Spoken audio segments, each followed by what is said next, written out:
Okay. Good evening. I'd like to call this meeting of the Town of Pinetop-Lakeside Council to order. We do have a quorum. I would ask you to stand and join me in the Pledge of Allegiance, and please remain standing for the invocation. Allegiance to the flag of the United States of America and to the republic for which it stands, one nation, under God, indivisible, with liberty and justice for all. Pastor Garlander, come on up. Take your mask. Oh, perfect. Appreciate it. Thank you. Yeah, let's pray. Father God, we come before you tonight, thanking you for the privilege, for the opportunity to come before you, to be able to pray on behalf of our community, on behalf of our leaders. And Father, as we continue to move each day impacted with COVID-19, I pray for wisdom for our healthcare system, to our town leaders, even to our school district, and everyone in between, Father, as we continue to make decisions. I pray for comfort and for wisdom for everyone involved. So, Father, thank you for this opportunity, and pray that you would guide this meeting tonight. In Jesus' name, amen. Thank you, Curtis. Item B on our agenda is call to the public. This is a business meeting of the Town Council. We value and welcome public input. Please address the council as a whole and not individual council members. Do not address staff or members of the audience. Council action on items brought up and called to the public is limited by the open meeting law. The council may direct staff to study the matter and reschedule for further consideration at a later date. Items on the agenda are not heard, and you are limited to 3 minutes. I don't think we have anybody tonight. So we'll move on then to item C, which is the consent agenda. All items listed in the consent agenda are considered routine matters and will be enacted by one motion of the council. There will be no separate discussion unless a member of the council requests that an item or items be removed for discussion. Council members may ask questions without removal, and items removed are considered in their normal sequence as listed unless called out of sequence. As you can see from the agenda, we have 3 items on our consent agenda tonight. Vice Mayor has requested that we pull C2 to discuss that a little bit further. And do you want to go ahead and approve the rest of the consent agenda then? That'd be fine. I move that we approve the consent agenda with the exception of item C2 as presented. Second. Thank you. It's been moved and seconded to approve the consent agenda items C1 and C3. All those in favor, please signify by raising your right hand. Thank you. That carries unanimously. Okay, Vice Mayor, what would you like to discuss on that? I would like to discuss on the IGA, if you'd go to section 2, paragraph A. I have a little problem with the language in here, and it starts at the end of that paragraph that says, or with further supplementation as necessary to conduct an all-mail ballot election in the event such an election is authorized by the city or town. I think something like this is very controversial, and I know we don't like to get into things that have the perception that we might be doing something improper. I think authorized by the city, town, first of all, should be by the voters. My opinion is that if the voters want an all-mail-in election, they should choose that in a separate election. And I would suggest a supermajority to approve something like that. The other problem I have with it is an all-mail ballot could be, as you know, it's been very controversial this last election. It could be solicited mail-in ballot or non-solicited mail-in ballot. And whichever side you would choose to be on for that issue, it's controversial. It's how do you handle it? And I just don't want to open this door right now. I guess that's my main concern about this part of it. I'd like to delete that, and I can do that as a motion later after we hear from the rest of council. But I think this is asking for trouble. Okay, any other comments on that? I'm just not clear how they would authorize? I mean, it seems like, so you would put an election off, or you have two elections, or how, what are the mechanics of it, of authorizing a mail-in? Christy, can you answer that, how we've decided that we're doing the mail-in ballots? Or Keith, maybe? So this is a cold question, so I'll probably get it wrong. That's That's okay. my answer. For one thing, when we did the franchise elections, those were all mail-in ballots. This is the same agreement that we currently have in place, that this is just replacing that one. At the time that we approve an election, we approve the method. The council will do that. They will approve the method that will be done. And so if there was a feeling, I think that's something that we can address at that time also. So we're not locked in. It's just a standard agreement. And this meets state law as it is right now. If that state law changes, because I know there's a bill in the legislature right now to do away with mail-in ballots. And so all that could change that here in the state of Arizona. Does that answer? Well, it does, but it still doesn't satisfy me because I still think that an all mail-in ballot is a very, very highly controversial and subject to a lot. One side or the other is going to say it's perfect, or the other side's going to say no, it's corrupt. Councilor Buse, did you have one or something?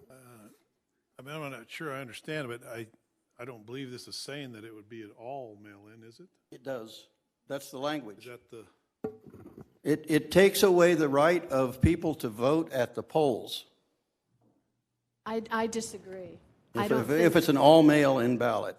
If it's an all mail-in ballot, but I don't think this provision locks us into taking away people's right to go to the polls. And we've had mail-in ballots for years here. Those are fine if they're requested. Okay. Let me throw in one more thing. If the very last part of that sentence in 2A says, in the event such an election is authorized by the city or town. So that would, you don't want to eliminate the possibility of using that as an option, but whatever course we take will be authorized by this body. So I don't think it would be, there's no harm or foul in this. I know what you're saying, but I think we're not set by what we do. You will set that when the election comes. Does that answer that? Well, Kevin, I you worry have- that at some point down in the future, authorized by the city or town could be a mayor that says, okay, it's all right, Navajo County, we're going to do it. Or a town manager, or a council. 7 people could decide that. And I would think that the people should decide that, not 7 people. I think the voters should choose if they want to do an election with that kind of ballot. So I think in one way the voters have spoken because they've elected boards of supervisors, town councils, state legislators to help make these decisions. So if they're unhappy with the decisions those folks are making, they can speak at the ballot box and not have those people continue in office. So that, we can't vote on everything we do as far as a procedure like this because the state has allowed for these types of provisions. Kevin, you had something you wanted to add? I was going to say the same thing that Keith said. Okay. That last sentence, I think qualifies it. It's not going to be an all-mail ballot unless you all approve it. And I would just add that, Yeah. I don't think that the council today can stop the action of a future council on this subject. That future council, it's only, a 4-year agreement? They would be able, they could make that choice one way or the other. And then citizens can come and say, well, we don't like it that way. Councilor Schnitzer. Yeah, as a practical matter, I think in the past we've only done mail-in things basically in order to save money. But if we did, as was suggested, where we have an election to decide if we're going to have a mail-in election or not, that we would, if that was the rule, I personally would never want to have a mail-in election because why spend the money twice if you're going to have an election? Have it. Yes, Counselor Watson. So Keith, if I understand this correctly, there may be a time with a special election, like a franchise election or something, where it may be conducive for the community to conduct that election with a all mail-in ballot. Is that correct? In our last election for the franchises, Unisource, let's see, not Unisource. Yeah, it was Unisource. It was an all mailed-in ballot. But this allows the council to, at that time, when we call for that special election, to choose what direction you go. It can go all in person. Yeah, so Mayor and Vice Mayor, my comment would be, as I read this, this doesn't mandate one way or the other. I understand the concern about who gets to make that decision, but I think based on what I just heard, the ability to allow that and have that being part of our intergovernmental agreement with Navajo County probably makes sense, because there may be a special election where it would be not cost effective to do it as a traditional election and do, as you just mentioned, do an all mail-in ballot for that special election. So I understand the concern, but I think what this does is it definitely doesn't mandate an all mail-in ballot, but it does allow the discretion, and I would think we would want that if for the example you just gave. I would just add, I believe that the only elections we have any control on are those special elections. The council elections all fall under the, whatever the county, the state, the federal, we're in line with those elections. So that's all going to be set above us. We'll just be choosing for a special election what form we'll take. Hopefully that'll ease the heartburn. Yeah, if it's limited to something like franchises and things like that and things that we decide, yeah, that's fine. I'm thinking of a general election. Right. Okay, it says, it doesn't say a special franchise election. It doesn't limit what kind of election is in here. So that's my concern. Right. I just don't want it to get out of hand accidentally, and we can't ever go back. Right. Well, appreciate your thoughtfulness on that one, Vice Mayor. Okay. Yeah, so we can go ahead then and approve this item. Councilor Buse? Yeah, I'd move that we go ahead and approve this portion as well. Second. Thank you. It's been moved and seconded to approve resolution number 21-1571. All in favor, please signify by raising your right hand. Thank you. That carries unanimously. Okay, item D is business before the council. Public comment will be taken at the beginning of each agenda item after the subject matter has been announced and explained by staff. Any citizen who wishes may speak one time for 5 minutes on each agenda item before or after council discussion. Questions from council members, however, may be directed to staff or a member of the public through the mayor at any time. Item D1 is a presentation and information regarding pledged revenue obligation bonds. We have Nick Dodd here with us tonight from Piper Sandler, and Kevin, I think you'll probably both be helping us out here. Take your mask off while you're there so we can hear you, please, Nick.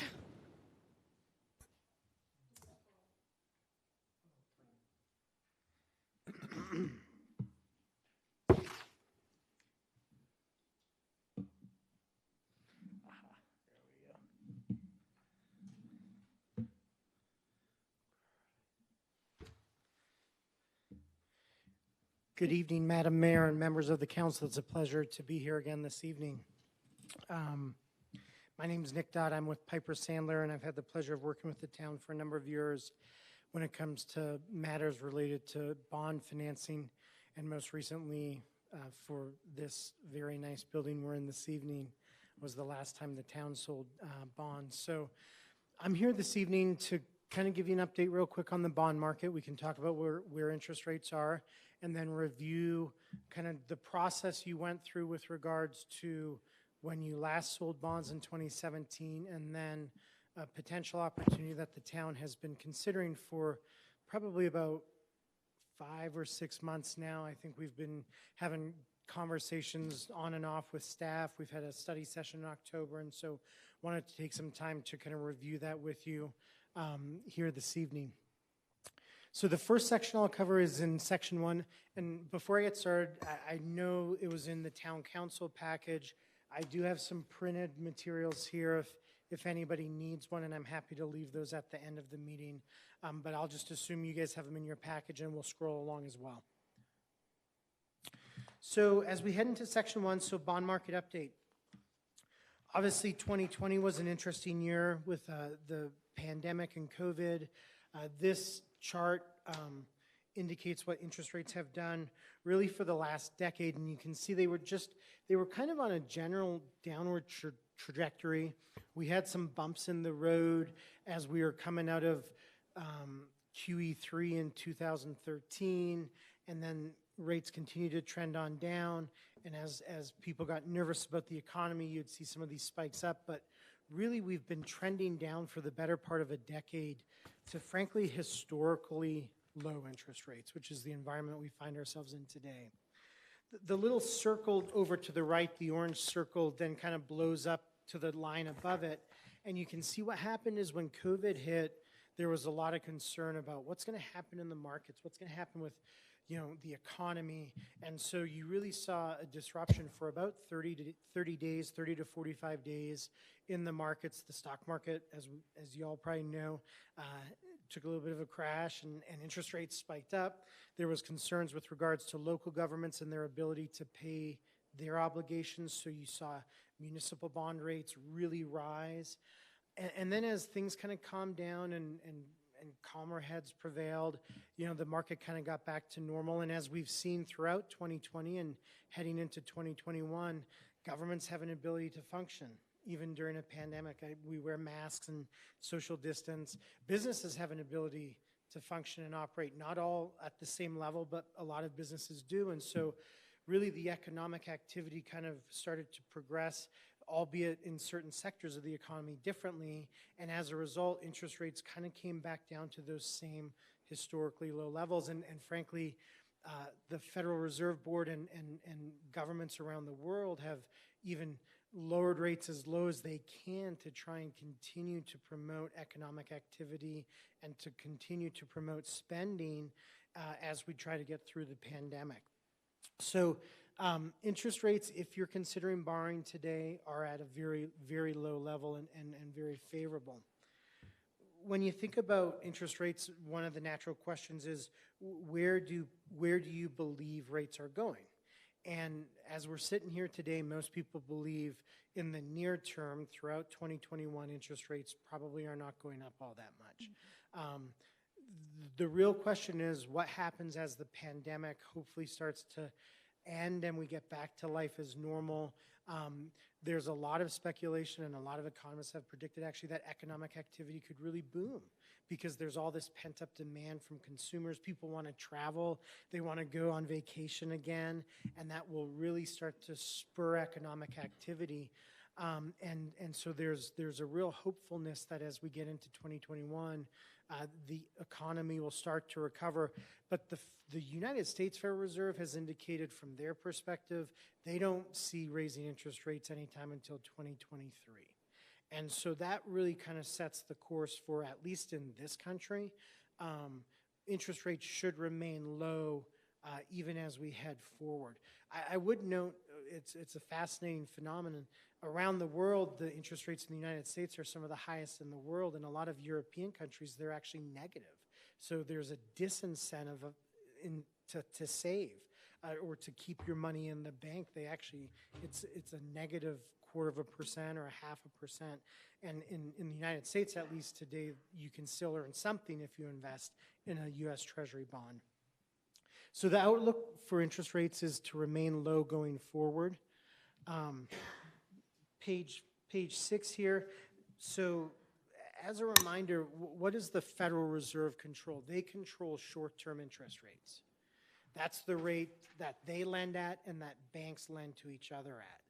The market controls long-term rates, but over a long period of time, as the short-term interest rate, which the Federal Reserve controls, is moved around by policymakers, the long-term rate will typically follow that. And so this here is just intended to show you that the forecast until 2023 is that the Federal Reserve does not intend to raise interest rates. And so therefore, most people who in the market buy bonds and trade bonds believe that long-term interest rates should also remain low during that same time period. Finally, just key themes to watch. Obviously, we've gone through a transition at the federal level with regards to the administration, so policy challenges and changes.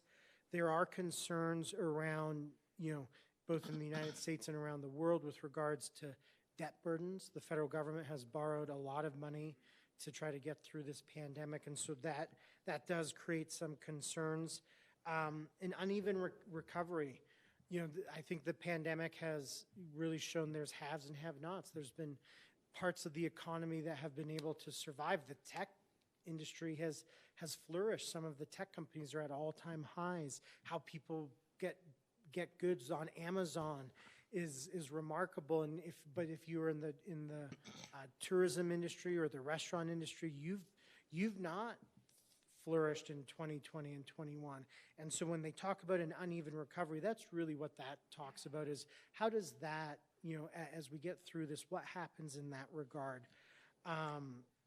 Obviously, digital transformation and in the workplace, if, I know for me, a lot of the people I work with, we don't work in an office anymore, and some people question, will that change as this ends? And so there's just a lot of things to watch as we move forward. Still some uncertainty, but I think people are generally feeling pretty positive about where we're at today and what the opportunities are moving forward. So I've included those slides just for your benefit. Hopefully you find some of those things interesting as you have an opportunity to look through them. So now I'm going to head into section 2. We'll talk about your existing debt of the town. So as you know, in 2017, the town, for a long time, they had some leases outstanding but didn't really have any public debt. An opportunity presented itself to buy a new town hall and also to refinance the lease for the public works building. And at the time, in 2017, interest rates seemed remarkably low, and we thought, gosh, what a great opportunity to potentially buy some bonds. And so just as a reminder, this is when the town goes out and sells debt in the public markets, this is just a graphical presentation of what happens. So you will go out and sell bonds to investors. They will lend you the money kind of like you would if you went to a bank. You then, in 2017, took those bond proceeds, purchased a town hall building, and renovated it, and also refinance the lease for the public works building. And you refinance the lease because you were able to save money. Why didn't you go to a bank? A lot of the times going to the public markets or the capital markets is a more affordable way. You can get a better interest rate when you do that. And so at the time, we worked with town staff to analyze going to a bank versus the capital markets and determine that going the route of a bond was the most advantageous. And so in 2017, when you did that, cities and towns have a couple different options with regards to how they might borrow. You could go to the voters and ask for a secondary property tax. That's called a general obligation bond. And if the voters approve the project and the tax, then you go out, you sell the bonds, and you get a built-in repayment source of the secondary property tax. Fortunately, cities and towns, because a lot of cities and towns around Arizona will do this, decide to pledge their sales tax. So your local sales tax revenues and then your state shared sales tax revenues, and you'll go out and pledge that to the repayment of the bonds. And so basically, if you think about every dollar that comes in, if 2% is needed to go to repay the bonds, the first 2% every month that comes in the door kind of gets isolated and held by the trustee for the benefit of the bondholders, and then the rest of the money flushes through, and that's how you guys run your town on a month-to-month and year-to-year basis. So here, this chart is intended to show kind of your sales tax that were pledged in 2017. You can see there's the local portion up top, and that totaled about 3.3 million in 15-16, about 3.3 million in 16-17. So that was the time frame when you guys were looking at doing the town hall acquisition and rehabilitation. And then you had the state shared. Obviously, you have less control over that. That's generally driven by population. And those were in the $1.1 million range. And your total sales tax in that time period was around $4.5 million.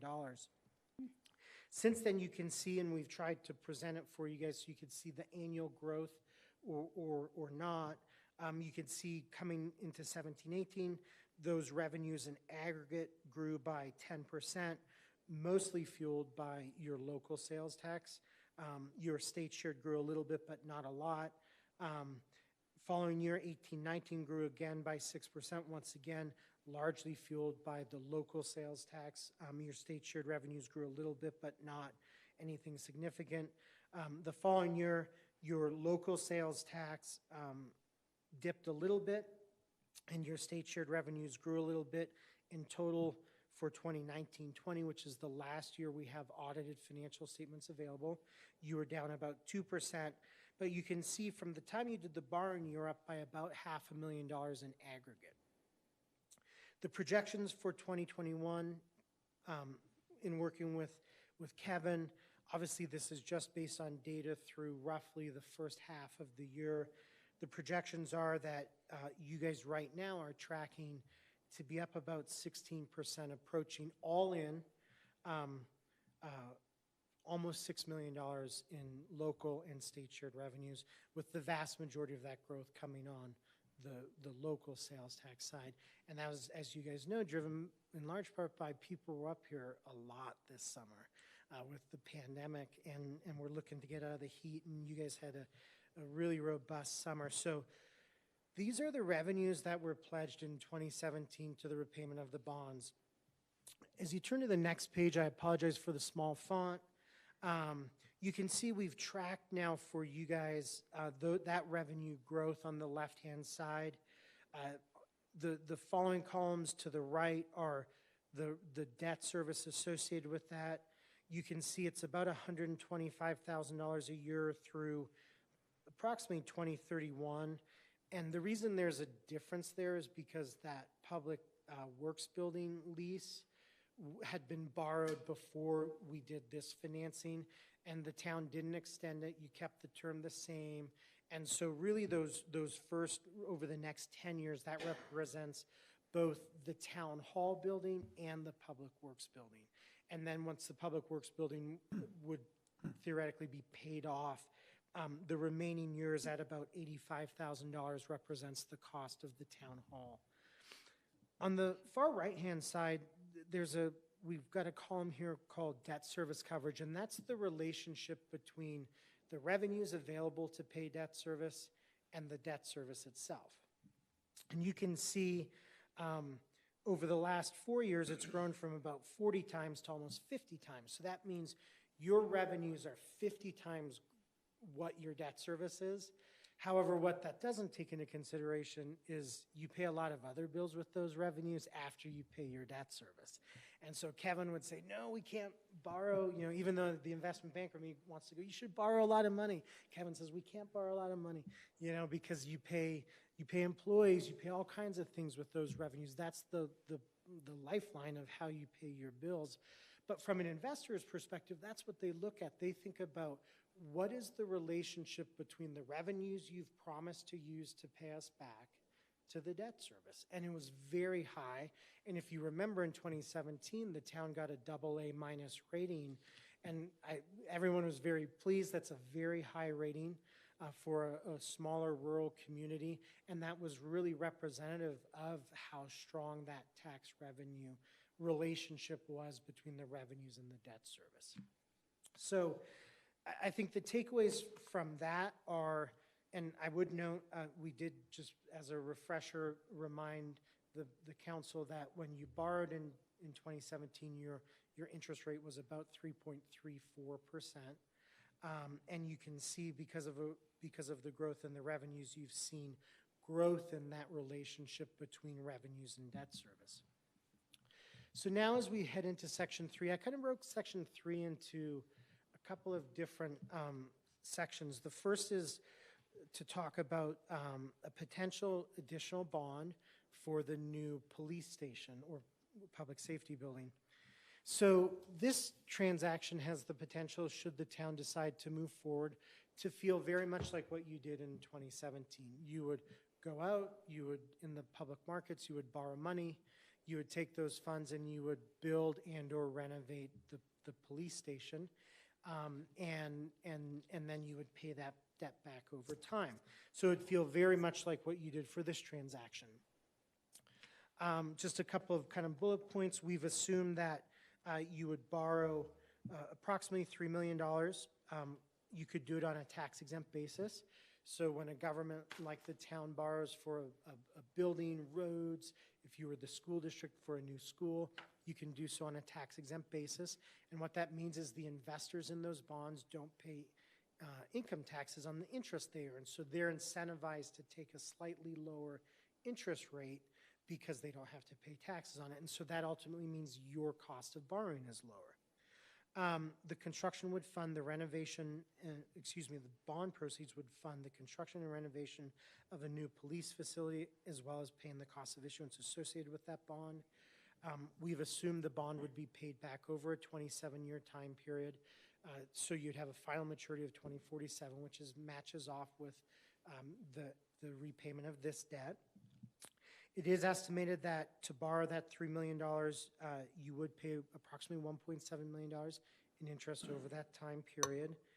Your debt service associated with that would be about $170,000 for that $3 million. And today our estimate for that cost of interest is 2.89%. So you can see it's almost 0.5% lower than what the town's cost of funds was in 2017. So you're under 3% fixed interest. You would, if you never did anything but pay your debt, the interest rate would never change. And if rates go lower in 10 years, someone will be back here and telling you why you should refinance the debt. But if they don't go lower, if they go higher, your rate would never change. So now we would, if we turn to the following page, and I'll try to get this to scroll. So now I'm presenting this similar table. There's your revenues on the left-hand side, your 2017 bonds, and then we've layered in the potential new bonds for the police facility. And you can see your debt service would get to approximately about $250,000 a year. Compared to those projected revenues, you would still see your revenues would exceed debt service by the ratio is now 20 times. And so your new debt service costs you about $170,000 a year. That's both the principal and interest component of it. I think it is important to note that from an investor perspective, from a rating agency perspective, this would be considered new debt. This is a debt that doesn't exist now. You're deciding to use debt to pay for a capital project. And so when they look at it, that's how they would view this. I think your debt service coverage is still very strong, and your growth in revenues can support, should the town council decide to move forward, would suggest to investors you could, in fact, if you chose to, go this direction, you could afford it, given the growth you've seen in the revenues. So now I'm going to turn to section 3-B. This section is intended to discuss a potential funding of your PRS, or Public Safety Personnel Retirement System. So,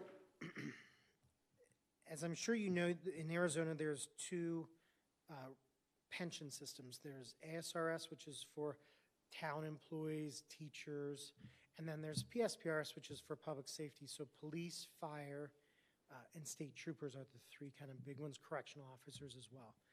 For the town, what that means is your police force. I know that there's a separate fire district, they would have their own pension. And so because of a number of changes over the years, there's been a desire to change the PSPRS pension system, and through some referendums over the last really 5 to 6 years, those changes have been implemented.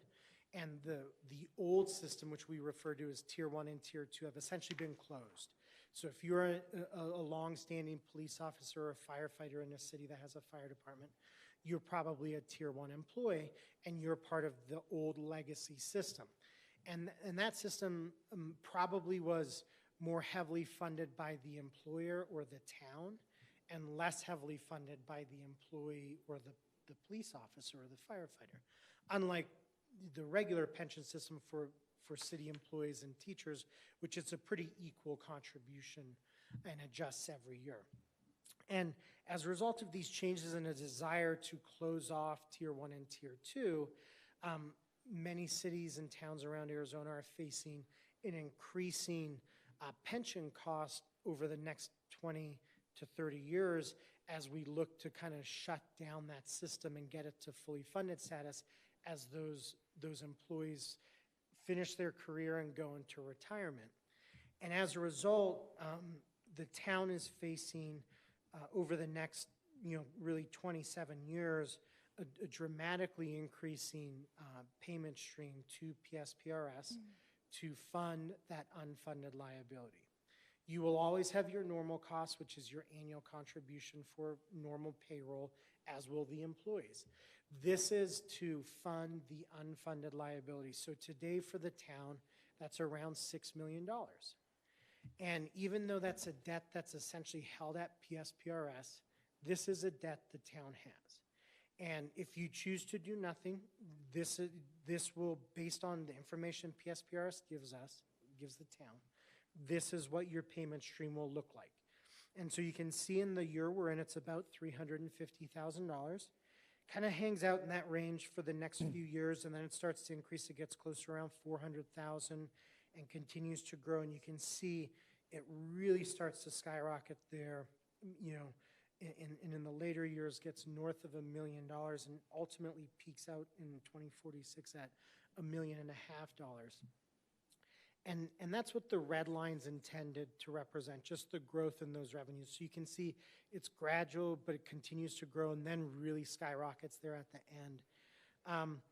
And the way PSPRS works is essentially you are charged a 7.3% interest rate on that unfunded liability because that's their assumed rate of return. So when they do their actuarial studies, that's the rate they assume they earn every year, and therefore that's essentially the rate you guys are paying. And when we present value back that future payment stream, which is over $17 million, it gets to about $5.8 million. And if you look at your CAFR, you'll see when you look at the discussion about the PSPRS pension, the liability is $5.86 million. And that's just simply taking those future payments and discounting them into today's dollars at that 7.3%.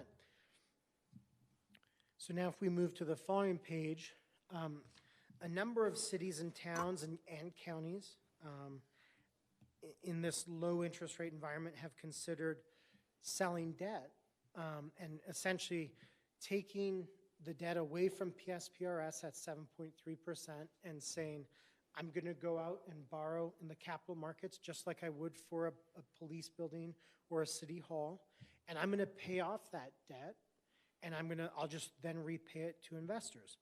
So I wanted to kind of graphically present. You can see, looks similar, but there's some differences, right? So you would go out to investors, you would borrow the money, you would take that money, you would give it to PSPRS, and you would take that unfunded liability from the $5.8 million down to zero, and that payment stream that was shown on the prior page or represented by the red line would go to zero. And you would still have your normal contributions, and your employees would still have their normal contributions every year. So it's not like you never make a payment to PSPRS. They're still going to be there, and we'll talk about this a little later in the presentation. If some of their assumptions change in the future, your payments could potentially change as well. However, the assumption today is that you get to fully funded status, and moving forward, you only pay current contributions. And so you're essentially taking away the debt or the liability from PSPRS, which is charging you 7.3%, and you're borrowing in the capital markets. And I would note, and one of the reasons these are in different sections is the buildings or capital can be done on a tax exempt basis. This would have to be done on a taxable basis because you're not funding a capital project, a road, a city hall, a police building. You're taking the money and you're going to invest it in the pension system. And under federal tax law, they don't allow you to do that on a tax exempt basis. So you would actually, the investors in this bond would be different in that they would know that the interest they earn, they would have to pay taxes on that interest income. I think it's also important to note, we've had a number of discussions. We had the working group, I think it was in October, and Mike Townsend from PSPRS came in by Zoom. There's been some discussions with regards to the ability to use a 115 trust, which is a separate trust where you would take the money and you would put the money in the trust. You would manage and control the investments, and those funds would be used to offset or pay your future PSPRS liabilities. At this time, because of accounting purposes and actuarial reasons, PSPRS, if you were to borrow the money and put it in a 115 trust, that red line and those future payments would still exist, and you only use the 115 trust as an offset. And to the extent you didn't manage that investment or it didn't meet your future needs, you would then have to come up with the shortfall. And so, unfortunately, PSPRS, and a number of folks have done this, and everyone's given their money to PSPRS and kind of taken that leap that it's going to, that their investment portfolio will earn what they hope it does in the future years. But at this point, just to be clear, what these kind of pages and models represent assumes that the funds do go to PSPRS to make that liability go away. So now if I move to the following page, kind of a similar presentation as what we had for the tax exempt bonds. You would sell these on a taxable basis. We've assumed a $6 million unfunded liability. The last audit of the town had $5.8 million, so we were trying to just be conservative and assume the $6 million funding. You would also have some costs associated with selling those bonds. Obviously, there's an efficiency if you were going to borrow for the town hall and wanted to borrow for PSPRS. To bring those two projects together under singular borrowing is efficient, and so there are cost savings there. This debt was also intended to match off with your existing PSPRS liability, which runs through 2047. It just so happens all the debt the town has goes through 2047. I guess that's because you borrowed in 2017 for 30 years. So, some folks, their PSPRS liability only runs through 2036 or 37. As you probably remember, you had a real short window to decide a few years ago, did you want to extend it for 10 years, and the town chose to. So we're just matching off against what your current liability is. The liability to pay PSPRS debt through a bond versus to PSPRS, the debt service would be level at $365,000 a year. And so we'll graphically show how that compares on the following page. You would pay $3.2 million in interest on that borrowing over the 27 years, and your estimated interest rate on a taxable basis would be 3.37%. So if you think about how does that compare to the tax exempt, which was about 2.89, it's roughly 0.5% higher. So in today's interest rate market, that's the difference between a tax exempt borrowing and a taxable borrowing. When you compare that to 7.3% that PSPRS would theoretically charge you over the next 27 years, the cost savings there are about $8.5 million over that 27-year time period. So This page is really intended to show the red line is that same payment stream. The dark blue at the bottom, that's your level debt service on your bonds. That's the $365,000 that we talked about.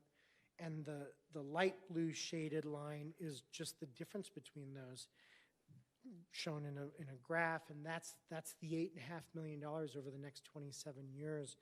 Obviously, in the near term, your cash flow difference is pretty minimal. The debt service on the bonds is similar to what you would be paying to PSPRS, where the real benefit is out in, kind of 7-8 years through 27 years, where it really spiked up, and your debt service would remain level. Similar to the tax-exempt bonds, these are fixed rate. If you never do anything to them other than pay them off, the payment will never change. And so on average, based on the assumption for PSPRS payments compared to the debt service, over 27 years, the town would save on average $320,000 a year. Obviously, where the actual cash flow savings occurs is in the later years when it really spikes up there at the end. But if you just average that out over the 27-year period, it's $318,000 a year. So now I turn to, I think there's a couple of things to keep in mind here.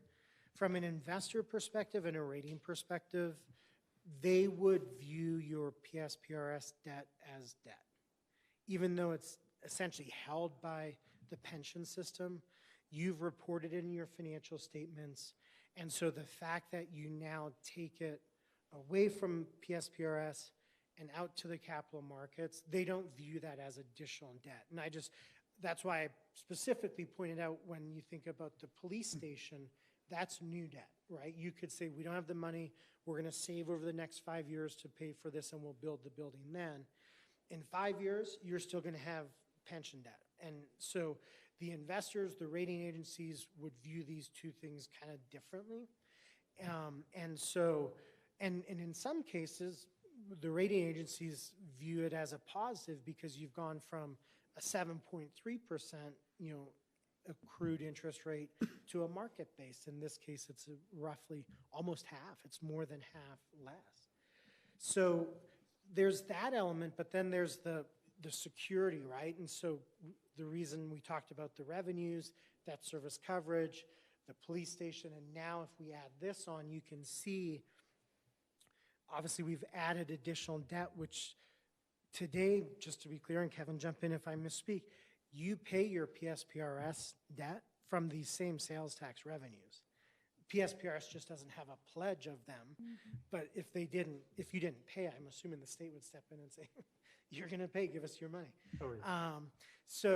But obviously from an investor's perspective, and as we were to move forward and think about the bonds, we have to make sure you stay in compliance with the ratios and all the metrics that you've promised investors, and that ratio has to remain above 3 times.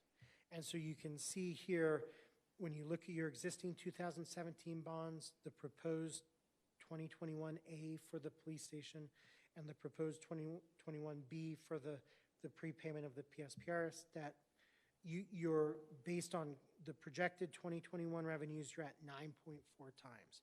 So what that means is, under your legal documents, the town has the ability to pre-fund your PSPRS debt and to do that through a capital markets bond financing if you so choose. And we do believe that you would have market access and that the rating agencies would be comfortable with this and that you would be able to ultimately sell the debt and raise the funds to do so. I've noted over on the left-hand side that the investor community and rating community would view this as existing debt. The other thing I think this does is, I think it does bring some budget stability to this, this liability, which right now is projected to grow pretty significantly in future years. You would now have a fixed payment of $365,000, And turning, I guess, to the following pages, as you know, we've talked about this a lot. This isn't without risk, and I think you guys have heard this a lot before. Obviously, PSPRS can change their assumptions. One of the ones that is most likely to change is their 7.3% assumed interest rate. And if they lower that, it's possible that the town could have a small unfunded liability again in the future.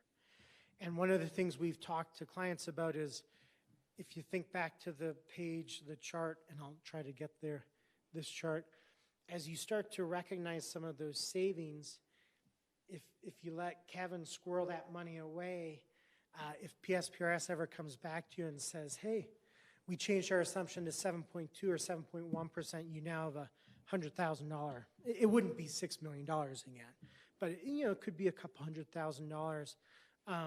Kevin says, well, these cash flow savings that we realized because we've fixed out this liability, we have that. And if you so chose in the future, you could actually prepay that liability again at the time.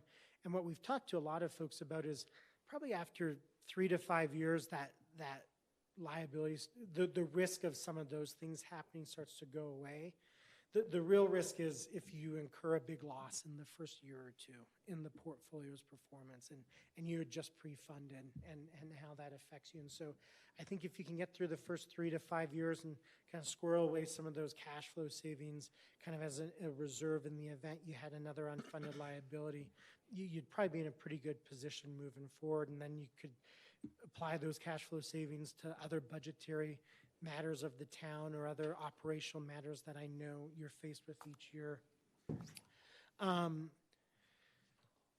So obviously those are, the risks we talk about are market and investment risk. That's in return on your investment portfolio.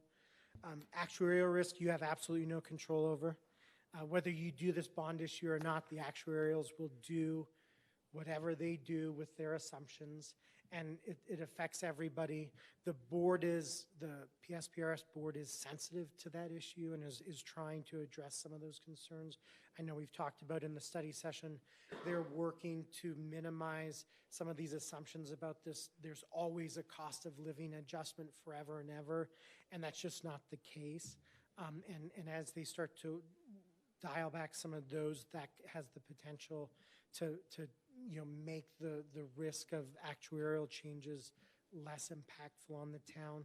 And then obviously there's just political risk. You guys thought you were dealing with the issue, and in 3 to 5 years it comes back because things out of your control occurred. And so I'm not promising this is the forever solution. A number of cities and towns in Arizona believe this makes a lot of sense today given the low interest rate environment and have chose to do that. We've talked a lot about it. I think town staff feels favorable about it, but ultimately it's a policy decision for the town council. In the following section, section 3C, this was just intended to kind of give the council a sense for, should you choose to move forward with a bond issue, whether for one or both of these potential projects, the time frame we would go through. A bond issue takes about 90 days, 90 to 120 days. We've talked with PSPRS.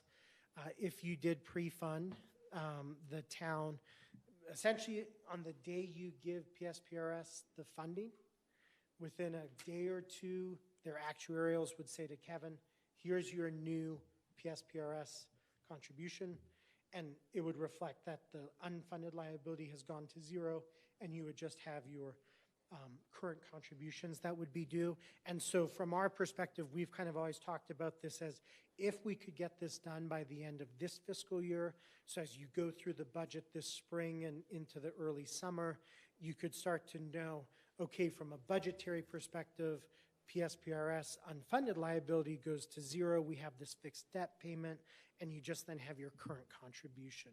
And so that was the goal, to kind of work towards a close by June 30th. But if anybody's interested, there's kind of a step-by-step process there. You can see the process would go through. We would go to their bond rating agencies to seek a rating.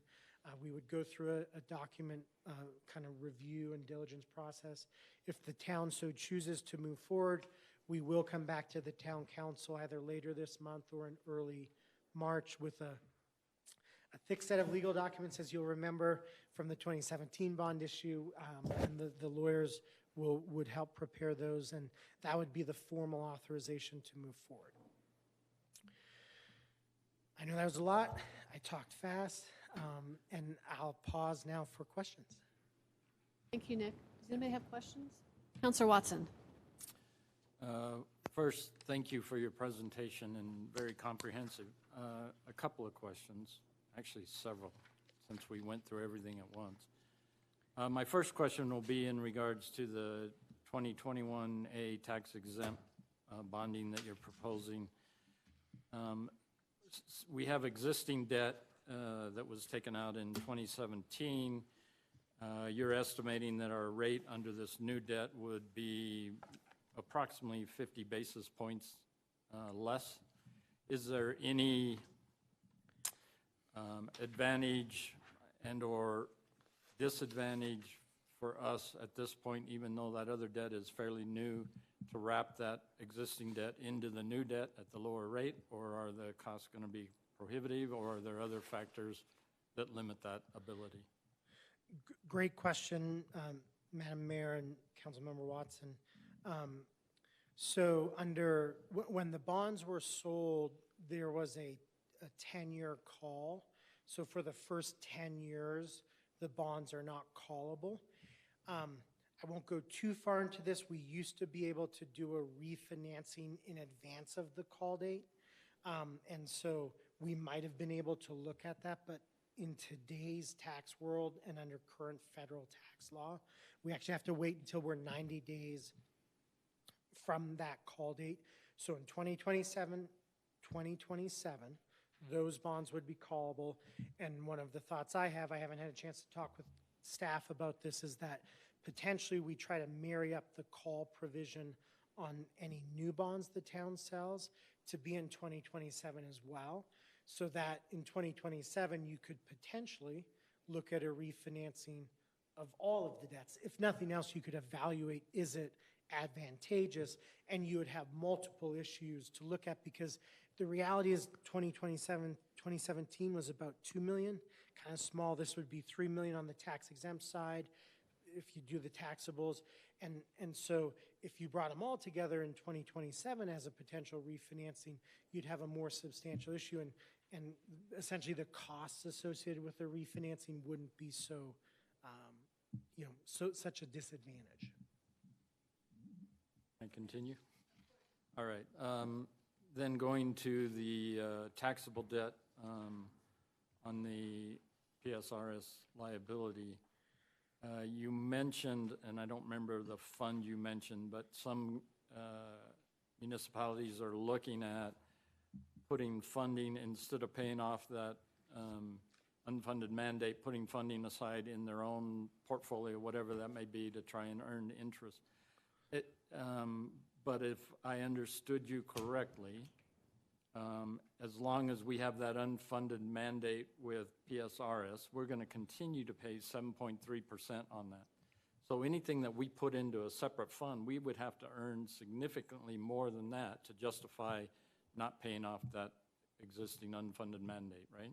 That's absolutely correct, Madam Mayor and Member Watson. You would have to earn at least the 7.3 or better, and you would have the responsibility for the trust. You would have the responsibility to hire the money manager, and you would still have to carry on your audited financial statements, the PSPRS liability. One of the things we had talked to PSPRS about, we would have loved to see them embrace the 115 trust more and kind of encourage a number of communities and can get some real economies of scale and allow for an outside money manager to do that, so that it wasn't just on the town of Pinetop-Lakeside or on Gila County or whoever did it. But unfortunately, because of accounting rules, they can't, the 115 trust doesn't meet what they're required to do. And so it becomes really an accounting issue, and their actuarials can't recognize those funds, even if you pledge the 115 trust to the repayment of your PSPRS liability. And then I guess this question may be more for Keith, is I know there has been some discussion about, this poor management, if you will, maybe that's not an appropriate term in public, but, well, anyway, the management of the PSRS funds were not under our control, and I know there was some discussion about having the state take some responsibility for this as opposed to all this unfunded mandate being put back on the local jurisdictions. Is there any action possible happening in that regard? Because if indeed there was some pressure and the state put some funding forward to help with this, then we wouldn't be looking at 5.8 million, we'd be looking at a lesser number. Do we have any indication if there's? No, they have, over the years that I've been here, we've attended various conferences, the league conference, city manager association conferences, and they've talked about that, but it's never gained any traction, and the state doesn't appear to acknowledge that they have a responsibility to having the legislature on their side having helped to create this problem through some of the rules that they created way back. And so it doesn't look like at this time that they will pony up $1 billion, or I'm not even sure what the total amount is that they're short. It's over $1 billion. So.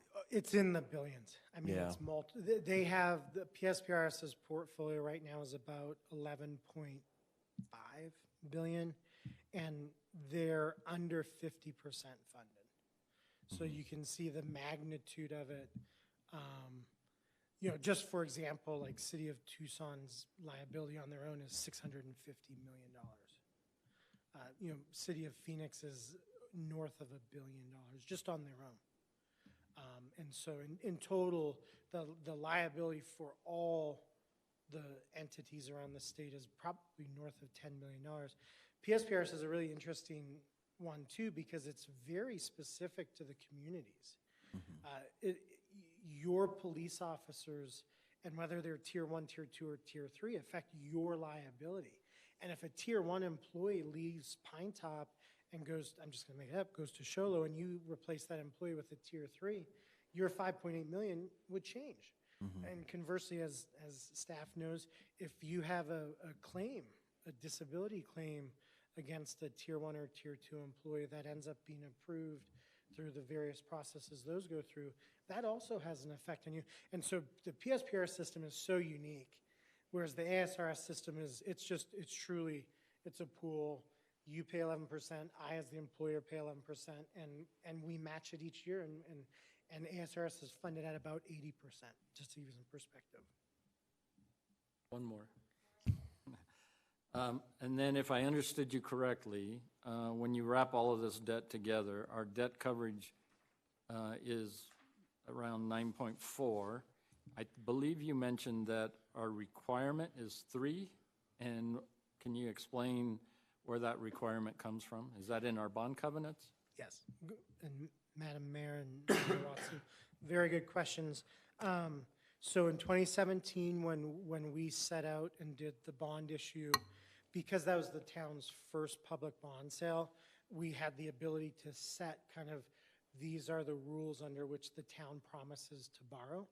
And so it was in those documents. And so as long as you maintain the covenants within that, an investor couldn't say to the town, you can't borrow for this police station, or you can't borrow for this to pay off this PSPRS liability. If you were under that 3 times coverage ratio, you actually couldn't. So you can see now, and once again, there's coverage and there's cash flow. And I don't for a moment pretend that just because you have debt service coverage, you have cash flow. That's where Kevin will say, we can't afford, I mean, that's why I make the point though, right? You pay PSPRS from your sales tax today. And so we're just simply taking it from here to here, but I thought it was really important for you guys to see kind of that progression. If you do Project A, if you do Project B, what does that mean to those metrics? Because we've looked at them over the years. Part B to that question? Go right ahead. Part B would be, what are the ramifications if, heaven forbid, for some reason we fell below that bond covenant coverage ratio? So the first ramification is you can't borrow again. And then if you actually then went into default and didn't make a payment, the investors could actually come in through the trustee and force the town council to raise, obviously you don't control state shared sales tax revenues, but you do potentially control local. And they could actually force you to raise those, the revenues you control, to at a minimum get you into a current debt payment mode. They couldn't force you to get all the way back to 3. You're required to maintain a 1 times so you can pay your debt. They don't care if you can't borrow again, because if you can't pay your debt, you shouldn't borrow again. But they could actually legally force you to raise whatever fees you have control over if you became in a default mode. Thank you. Good enough. Great questions. Great questions. Any other questions, comments? I had one. Vice Mayor, go ahead. Is there any indication from PSPRS about the 7.3%? Or are they just hanging with that? Is that, are they looking at lowering that, do you think? Or? So at this point, when we've asked them about that, it's a bit of a double-edged sword, because if they lower that, all of a sudden their unfunded liability, and for this discussion, let's just say it was 10 billion, right? They have 11 billion and they're short 10. All of a sudden that becomes 11 or 12. And so from their perspective, they're trying to work with their investment managers to meet the benchmarks that they've established for themselves. And I think over time work with their actuarials to maintain the assumptions that they feel are reasonable.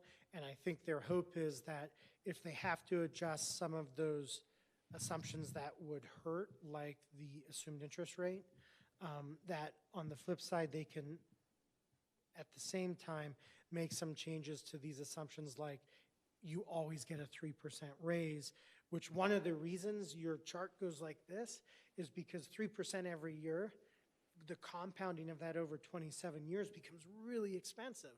And the reality is, and the board has acknowledged this as recently as in the last few months, that while they can't force future boards to continue to make changes, they've acknowledged that they need to look at some of those assumptions and start to change them a little bit to be a little bit more reflective of reality.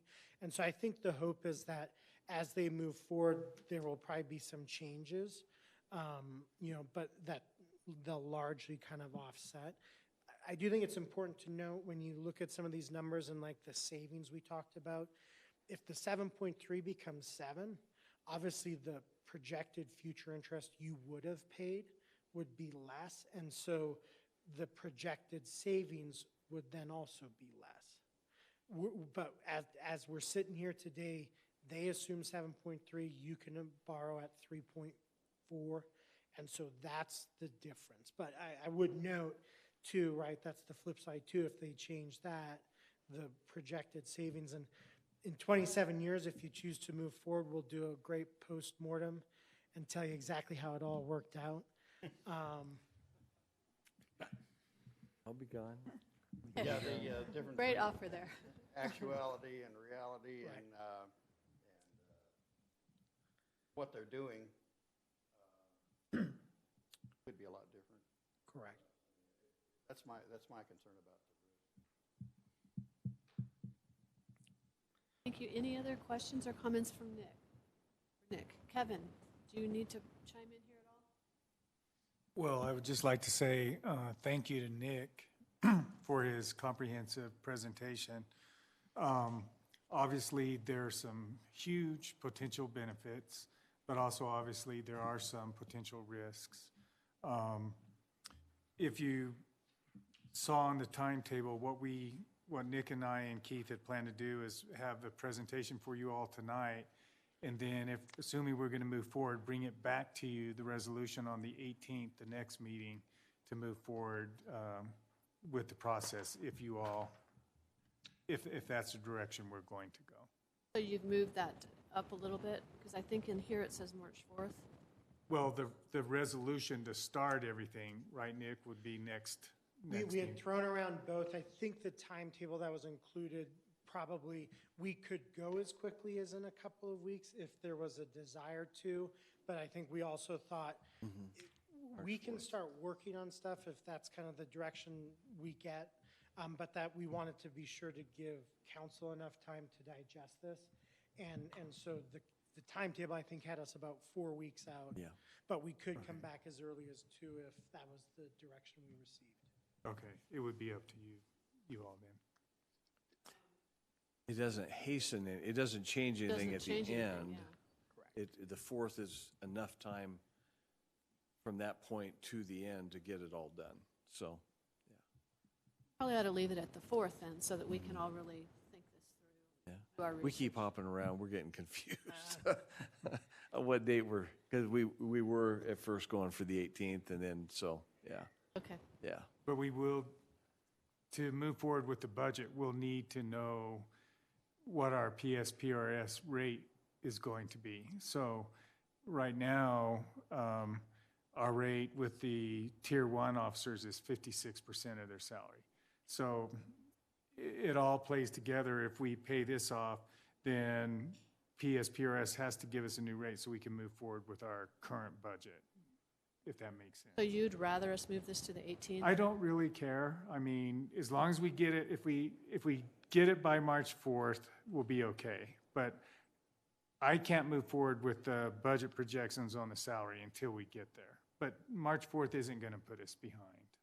Does everybody feel like they need more time to ponder on this? I guess the Councilor. question that I would have, Kevin, is could you not request that information even if we hadn't actually passed the resolution? Nick, do you know the answer to that? You've dealt with them more than I have on that. I mean, one way to think about it, and we can work with PSPRS and help as we move forward. I mean, essentially, Kevin mentioned the 50% number. It essentially goes down to just current contribution, which is around 12 or 13%. So we could get, we could certainly get pretty close. I mean, at the end of the day, PSPRS, the way it works is you say to PSPRS, we're paying this off, and we tell them when. They literally say to their actuary, Pinetop-Lakeside is paying this off. It takes them about a week to do all the calculations and then give Kevin a number. And unfortunately, on a hypothetical basis, they're just because of the process that's involved, it's just a lot of work. And so we could get close, but until you pay it off, and we've talked to Mike Townsend about that. He knows, like, if you guys are ready within a week, once we've determined this is the date we would fund.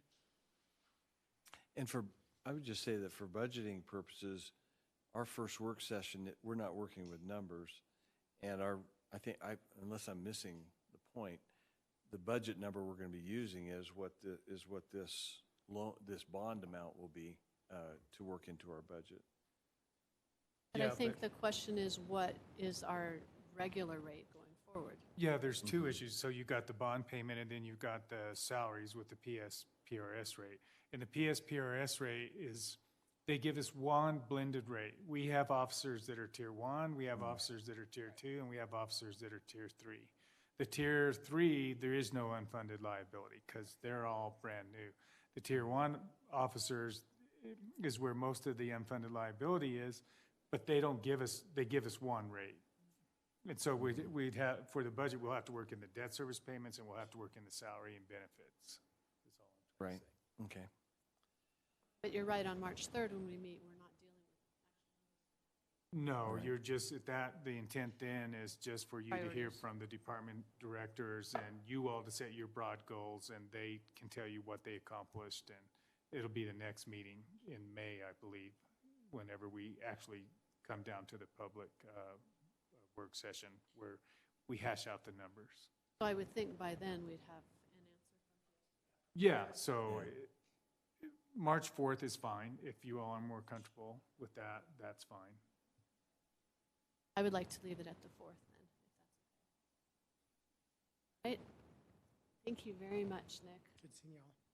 Madam Mayor, Lots of information. Yes. if I could just add one more thing from Matt. He wanted to let you know that the plans that the architect is working on for the police department building, we should have those within the next few days.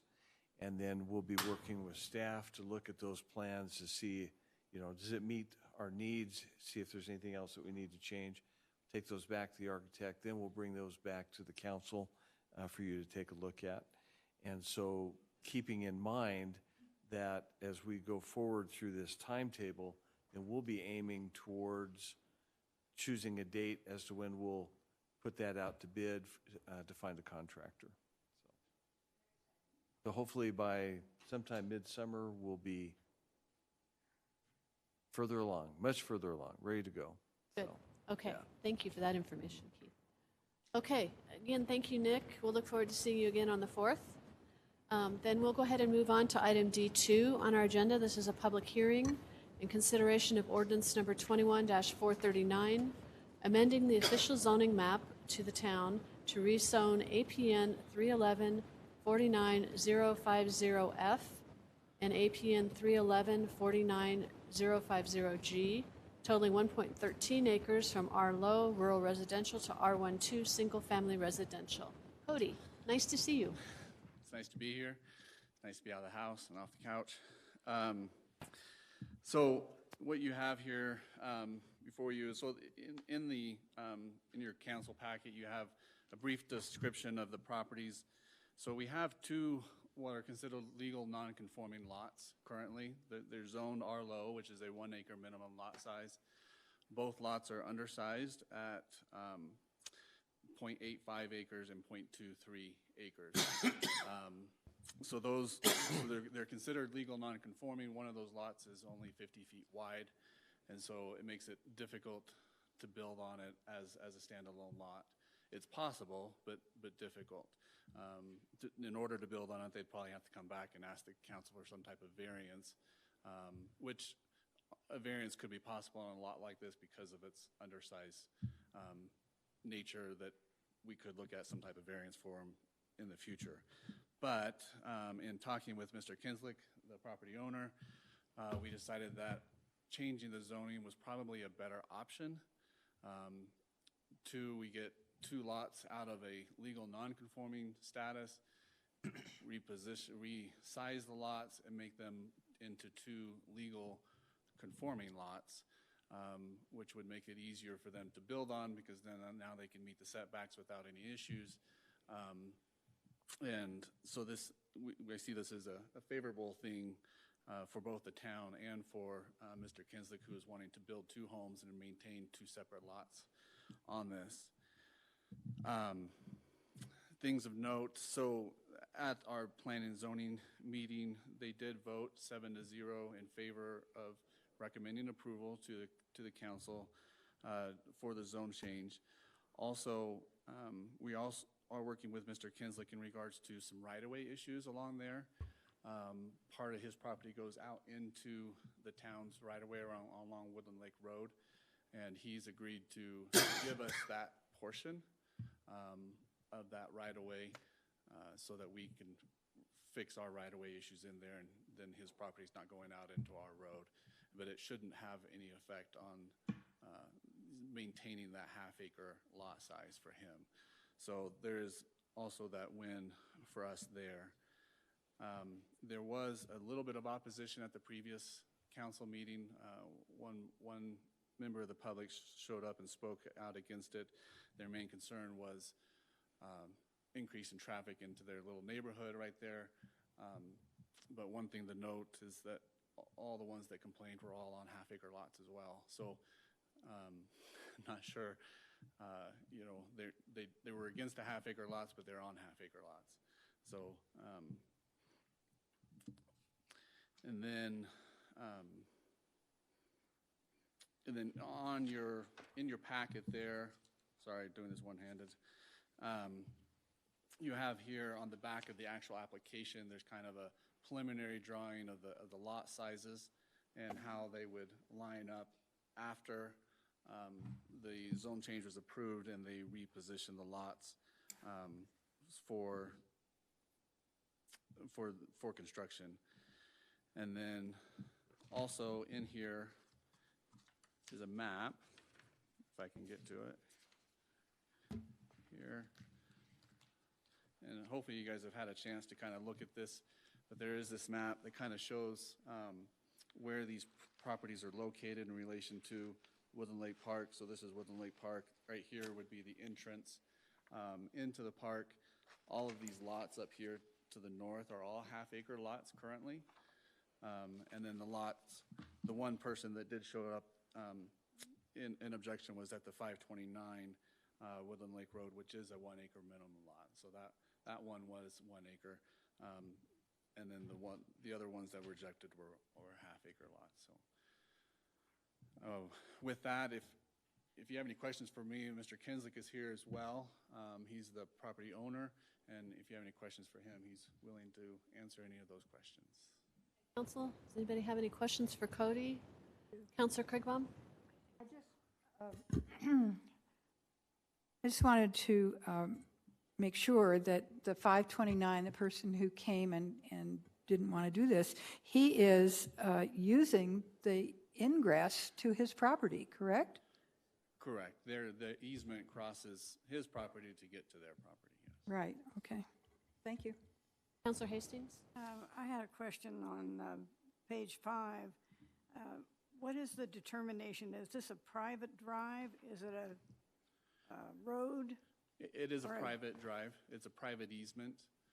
So they have an agreement that goes back to, what'd you say?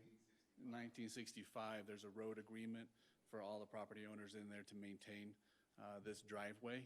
Okay. And so there's no increase on the town to maintain this. They are going to, and this is of note too, they're also going to widen, if you've driven around that corner there, about 100 feet after you come around the Woodland Lake Road is the driveway or the entrance into this. Well, right now, it's only wide enough for one car. And so if you were coming around that corner, if there was a car coming out, you would have to drive past it and lap that person out and then come back around. Well, Mr. Kinslick is going to install two 40-foot culverts there and realign that so it's a little bit straighter directly onto Woodland Lake Road, which will help reduce the traffic danger right there, as well as allowing for 2 cars to be able to pass and exit there. So, Yeah, thank you. That answers my question. Anything else from council members? Okay, this is a public hearing. So does any member of the public like to address this? Seeing none, I will go ahead and close the public hearing. Did you want to add anything, Mr. Kinslick? No, I'm just glad we're able to straighten up and get my property right out of the middle of the road. Go ahead and give you guys some property. Okay. Thank you. And so I'm going to assume that all of the council members have been out there to actually see this and know exactly where it is. Councilor Watson?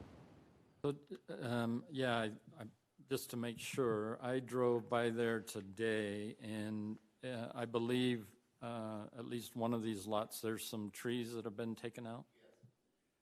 I guess my only question is, when I read through the P&Z minutes, there was discussion and concern from some of the neighbors regarding the removal of trees, which obviously you have to do anytime you build a house. But I'm a little curious how you decided which trees to start taking out when it hasn't actually been approved yet. Before you answer that, could you come up to the microphone so everybody can hear you, please? Thank you. Well, one way or the other, we could build 2 houses there, okay? So we went in and figured out where we're going to put one house no matter what. And what we wanted to do is leave as many trees as we could there. So we roughly did a layout of the house, and that's the trees that we took down there. But Cody can tell you the last 2 houses we built up here, insurance company's not too happy with me sometimes because I leave the trees a little too close. You know, I don't want to cut any trees down, but you have to. I mean, you have to. I appreciate that, thank you. But we're trying to make it better there. That's what we're trying to do. Okay? Thank you. Any other questions? Councilor Buse. I do have a question. Actually, this goes back several years ago. I looked at a property beyond there, and at that time, I was told that that egress there was only an easement for 2 residences.